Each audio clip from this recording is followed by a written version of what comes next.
And the same number of vertebrae in their neck as a giraffe, which is 7. Now, okapis tend to be pretty elusive animals. They actually weren't even discovered by the Western world until 1901. So definitely an animal that's pretty good about hiding out here in the forest with the brown coat that it has. Now, just up on this hill in front of us here, another animal that's pretty good about blending in with the trees, those are greater kudu. The greater kudu are one of the tallest antelope. They can grow to be about 5 feet at their shoulder. And yeah, way down to the left, there is a black rhino down there. There is another one just up ahead here, though it's a little bit closer. Still on the left side. Now, black rhinos can weigh about 3,000 pounds, and they can charge at about 35 miles an hour. Now, rhinos actually have no natural predators except for humans, who unfortunately have poached them nearly to extinction because of their horns, which are only made out of keratin like our fingernails and hair. It was once thought to have medicinal purposes, but we know better today. And then just up here in front of us, they're going to be off to the right side, a herd of bongos. Now, bongos are also known as the ghost of the forest because they're so rarely seen. Bongos are one of the heaviest antelope. They can grow to be about 500 to 900 pounds. Now, both male and female bongos can grow horns. They can grow to be about 3 feet long. And a bongo's horns are pointed backwards so that the bongos can run through the forest without their horns getting caught on anything like branches or bushes. Alright, but we're leaving the forest now, my friends. We're going to head on over to the Safi River so we can look for some of those animals who might be coming down to the water for a drink, or maybe even trying to cool themselves off on those warmer days. But sometimes we do need to look a little bit carefully for the animals down here at the Safi River as well, because they do like to spend a lot of their time under the water, just like the Nile hippopotamus is doing up here on our right side. You can see its head poking up by those tree stumps there. See the head? Oh, and actually there's 2 of them down there. As well as on the left side as well, friends. There's a couple more hippos out on the left side. Group of hippos is called apalote. Now, hippos are one of the largest and most dangerous animals in Africa.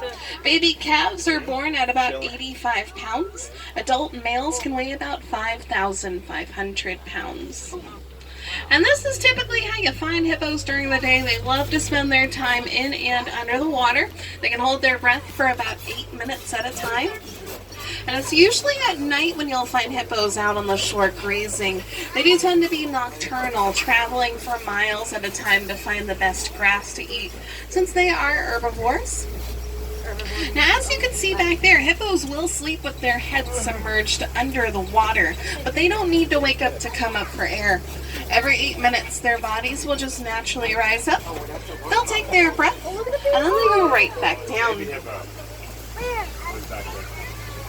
Oh, out to the left here you can see Nile crocodiles, largest species of crocodilian in Africa. They can grow to be about 16 to 20 feet long and weigh about 500 pounds. Now, though their diet consists mostly of fish, they're able to capture prey much larger than themselves, such as zebra and wildebeest. And they can eat about half their body weight in just one meal as well. And with their powerful jaws, they crush the bones of their prey with just one bite, with about 2,000 pounds of pressure per square inch.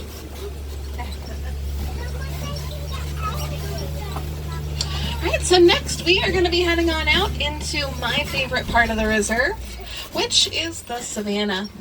Now, the savannah is home to some of those more famous animals like giraffes, elephants, lions, and cheetahs. So we'll look for all of those animals out here today, friends. But, of course, more than just those ones mentioned, too, because there are some really cool ones that we can find out there.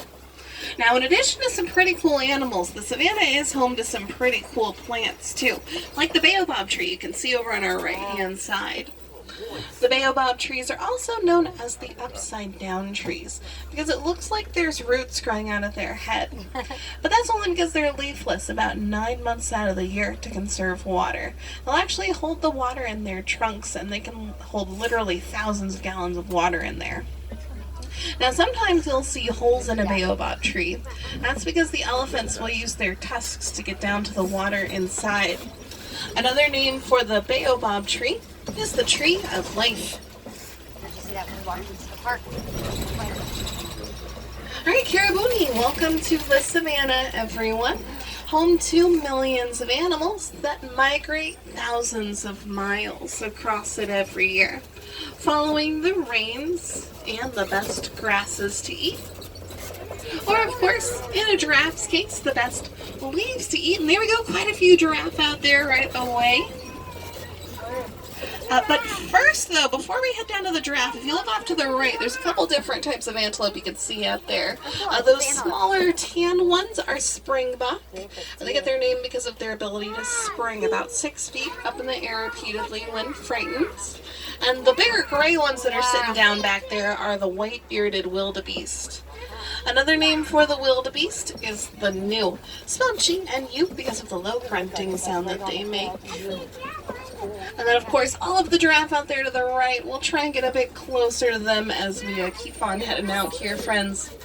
But for now, we'll just admire them from a distance. And that is a baby giraffe that's walking around out there, that smaller one. I'd say based on its size, it's only about 4 or 5 months old. Still very young. Now, a group of giraffe is called a tower, and they are, of course, the tallest land animals. They can grow to be about 20 feet tall, and their babies are born pretty tall as well, at about 6 feet, and they're usually up and running within the first hour of their life. An adult giraffe can run at about 30-35 miles an hour. And some can jump up in the air about 6 feet or so, although it is incredibly uncommon to see a giraffe jump.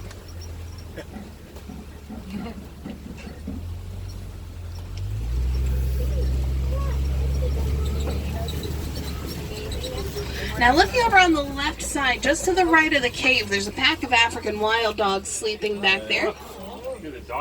Now, the African wild dogs are also known as the painted dogs because of their unique coats. Now, they are the most successful hunters in Africa, mostly because they have a high level of endurance, so they'll chase their prey until it literally falls from exhaustion. They have a 90% success rate when it comes to hunting. Yeah, not quite an animal you want to mess with. Still looking out to the left, you'll notice these cows with the really long horns. They're Nkoli cattle, also known as the Watusi cattle because of the tribe that first domesticated them. Those long horns on their head can grow to be about 3 to 4 feet in length on either side of their head. That's what they had in 6 Oklahoma. feet total, tip to tip. Further out, those brown antelope are sable antelope, the official emblem of the Harambe Wildlife Reserve. Another giraffe to the left there, but if you look even further past that giraffe, those tan antelope out there are Patterson's eland. The eland are the tallest of the antelope. They can grow to be about 6 feet at their shoulder and weigh about 2,000 pounds.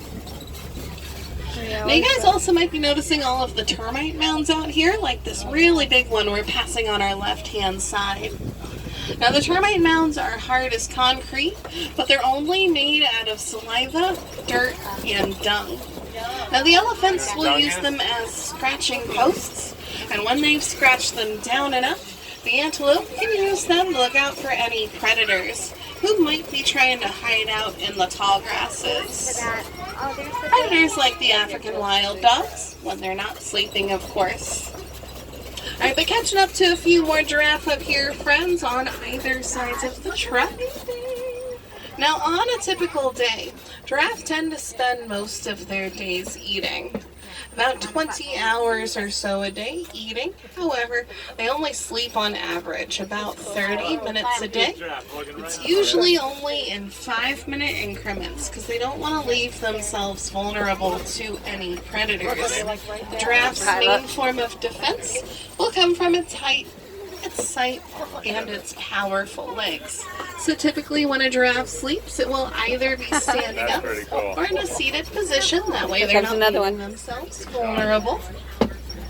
Oh, the white-bearded wildebeest again down there to the right. Also another really good view of this giraffe here as well. Now, if the giraffe aren't quite tall enough to reach the leaves on the trees, their bluish-purple tongues can grow to be about 1.5 feet long to help them out. And their tongues are prehensile, which basically just means that they can use them to grip onto the branches and leaves and pull them down to their mouth, kind of like a hand. And their tongues are that bluish-purple color so they don't get sunburned while they're eating all day long. I'm videoing. Alright, but it's looking a little empty over here on this side of the savannah, friends. So we're going to continue on into an area called Elephant Country. So we'll see if we can find some elephants out here.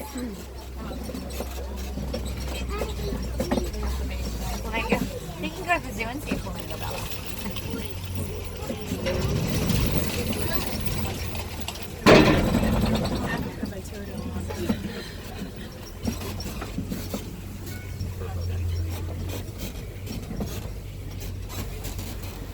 Oh, there we go. Way down to the right, we found an elephant down there. Wow. See that? That leg. Oh, yeah, also some monkeys over there on the left side, just through the trees.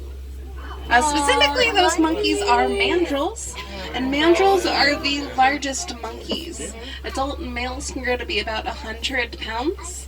And they're usually identified by their bright blue and red facial markings. They get a lot brighter as they get more excited. Yeah, that was the male that just came out of the bushes there. Mandrill troops will usually consist of one dominant male, surrounded by females and young. Alright, let's see. This elephant's still up here on the right side, a little bit closer here. The best side. Now that elephant there is a male elephant, and the way that we can tell is because he is all by himself. When male elephants reach maturity, they'll separate from their bigger family herds, and if they don't, the females will drive them out. But that doesn't mean that they'll spend their whole life in solitude, though. Sometimes they'll form smaller bachelor herds if they feel like it. However, the male elephants don't tend to be quite as social as the females, and they usually just prefer to keep to themselves like that guy out there was doing. Alright, but friends, Elephant Country's pretty big, so I'm hoping maybe we can find a couple more elephants up ahead here. Oh, actually, this red clay up here on either sides of the truck is a really good sign that we will find some more elephants. They like to eat the clay to get to the vitamins and the minerals inside. There's also some tusk marks up here. That's also a really good sign. Hopefully they didn't migrate too far away. Oh, actually, I think I just saw one just up ahead here. I see a bunch of them up there.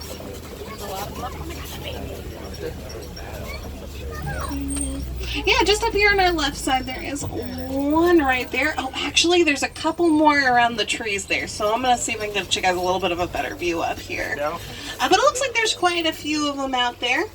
Now, the herds of elephants are going to consist of the females and their young, and they're led by a head matriarch, the oldest and the wisest female elephant that will take care of and protect the rest of the herd. And elephants, of course, are the largest land animals. Adult males can grow to be about 11,000 pounds. And their babies are born pretty large as well, at about 250 to 300 pounds. And they're born after a 22-month pregnancy.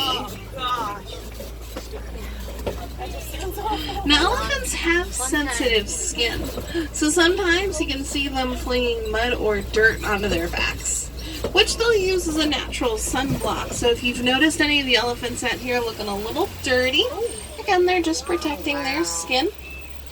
But also, if you notice some of them flapping their ears back and forth, like that one directly across the water is doing, that helps cool them down about 15 degrees. So they got quite a few ways of keeping cool out here in the hot African sun. Besides, of course, drinking their water and keeping hydrated as we're down here at this watering hole. An adult elephant's trunk can hold about 5 gallons of water. And down on this island to the left, we found a flamboyance of greater flamingos. The largest of the flamingo species. They can grow to be about 5 feet tall and weigh about 9 pounds. Now, flamingos are actually born gray.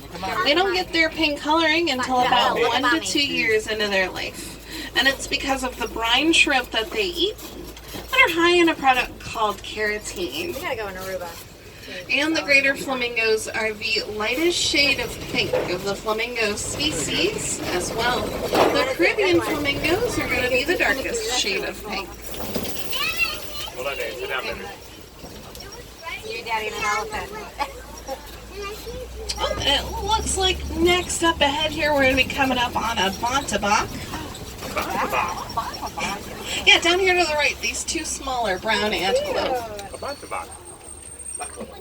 Now, the bontabak are relatives to the wildebeest. They can actually stand within 5 minutes of their birth and walk within 15 minutes. Very similar to the wildebeest that are up and running within the first 15 minutes of their lives.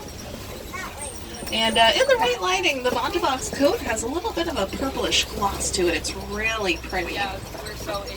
Alright, but guys, if you look very carefully, way down to the left, there's a cheetah walking around down there. Oh my gosh. Yeah, way in the back down there to the left.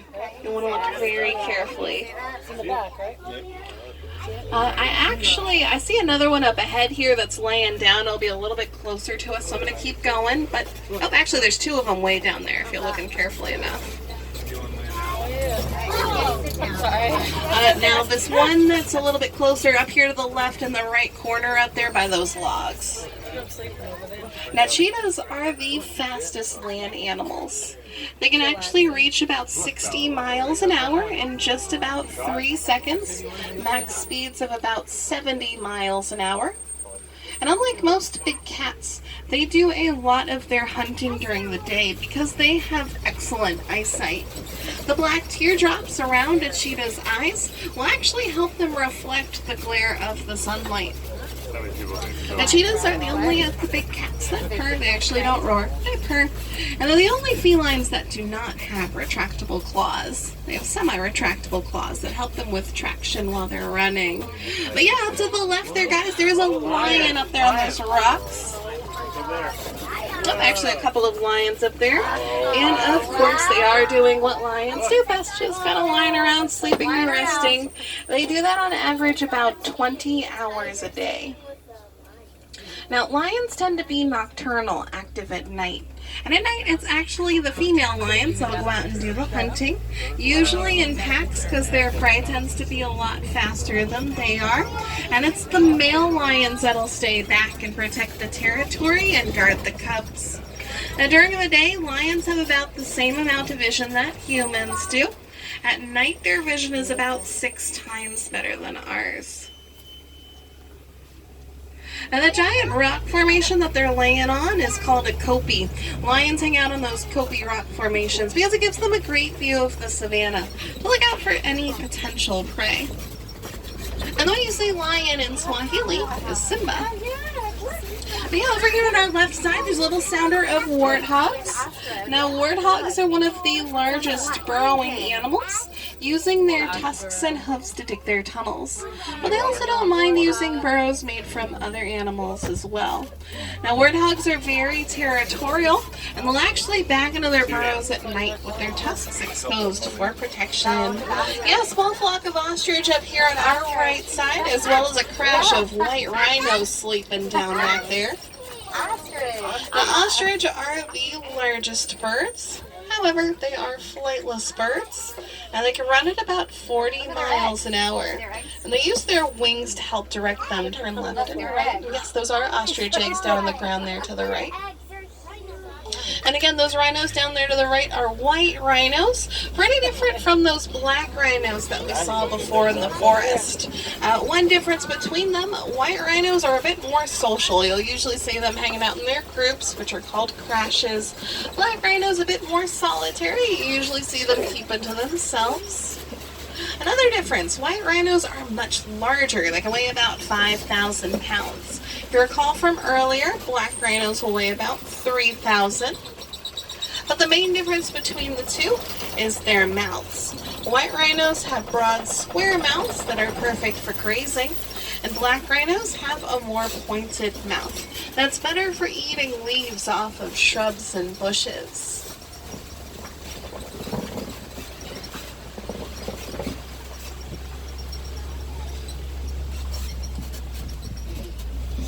But friends, we've just made it out to the outskirts of the reserve, so we're going to be heading on back to Harambe Village now. I hope you guys had fun out there on the Harambe Wildlife Reserve and got to see a few of your favorite animals. Now, if you guys would like to go and see some more animals, you should head on over to the Gorilla Falls Exploration Trail.